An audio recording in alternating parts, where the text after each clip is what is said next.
জয় গুরু বন্দে পুরুষোত্তমম। শ্রী শ্রী ঠাকুরের মতে সুফির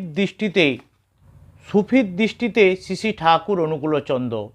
সৃষ্টির সঙ্গে স্রষ্টার সম্পর্ক অবিচ্ছেদ্য, আবার সৃষ্টির সঙ্গে মানুষ হলো সর্বোৎকৃষ্ট। আশার ফুল মখলুকাত। তাই বিশ্বব্রহ্মাণ্ডের মধ্যে মানুষের সঙ্গে সৃষ্টিকর্তার সম্পর্ক সবচেয়ে নিবিড়, সবচেয়ে ঘনিষ্ঠ। সৃষ্টির আদিমকাল থেকে, প্রথম মানব হজরত আদমের আগমনের কাল থেকে মানুষ স্রষ্টাকে জানার চেষ্টা করে আসছে। এই যে স্রষ্টার প্রতি মানুষের অনুসন্ধিৎসু মন, তা স্বাভাবিক এবং প্রাকৃতিক। স্রষ্টার অনুসন্ধান মানুষের চরিত্রগত বৈশিষ্ট্য। এই বিষয়ে তাকে কারও কাছে শিক্ষা নিতে হয় না। স্বতঃস্ফূর্তভাবে মানুষের হৃদয় চিরসুন্দর পরমেশ্বরের দিকে ধেয়ে যায়। তাই হৃদয়ে বলা হয় ঈশ্বরের ঘর। আমার হৃদয় গৃহে যার বাস, তাকে তো জানার চেষ্টা করবই। এটাই স্বাভাবিক, এটাই প্রাকৃতিক নিয়ম।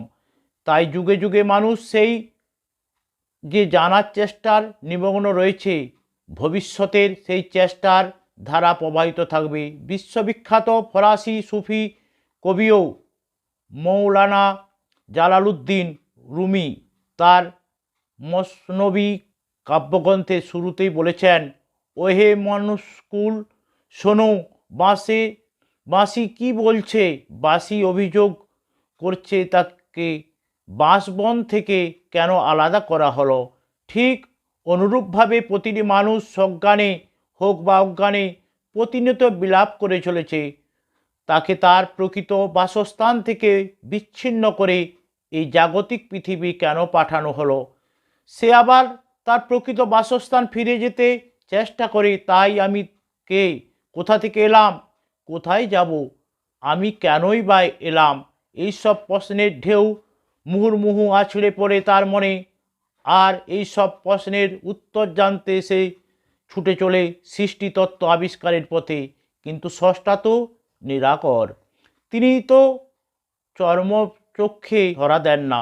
তাহলে কি করে পাবো তাকে? এই উপলব্ধি জাগার সঙ্গে সঙ্গে মানুষ অনুভব করে সৃষ্টির দেখলেই স্রষ্টা সম্পর্ক জ্ঞান লাভ করা যায়। সুফি কবি হজরত সাদি শিবাজি বলেন, তুমি সৃষ্টিকে ভালোবাসতে স্রষ্টাকে ভালোবাসা হবে। সঙ্গে সঙ্গে চলে আসে সেবার প্রশ্ন।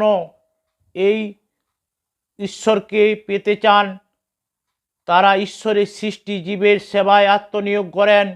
আস্তে আস্তে সেই সেবা বিশ্বজননীর রূপ নেয়। তখন আর সেবার ক্ষেত্রে বাছবিচার করা হয় না। জাতি ধর্ম নির্বিশেষে সকল মানুষের সেবাই হলো ঈশ্বর প্রেমিকদের মূল উদ্দেশ্য। তবে তাকে ভক্ত আখ্যা দেওয়া হয়ে থাকে। ঠিক এই রকম একজন ঈশ্বর প্রেমিক ও ভক্ত ছিলেন শ্রী শ্রী ঠাকুর অনুকূলচন্দ্র। ঈশ্বরের প্রতি তার ছিল নিবিড় ভালোবাসা। তাই তিনি ভালোবাসতেন সকল মানুষকে, জাতি ধর্ম নির্বিশেষে। যিনি তার সান্নিধ্য লাভ করেছেন, তিনিই পেয়েছেন তার অকুণ্ঠ ভালোবাসা। এখানে একটা কথা বলা প্রয়োজন। ভালোবাসা বা প্রেমের হলো সুফি সন্তানদের প্রধান মাধ্যম। এই মাধ্যমের সাহায্যেই তারা ঈশ্বরের সান্নিধ্যে লাভ সফল হন।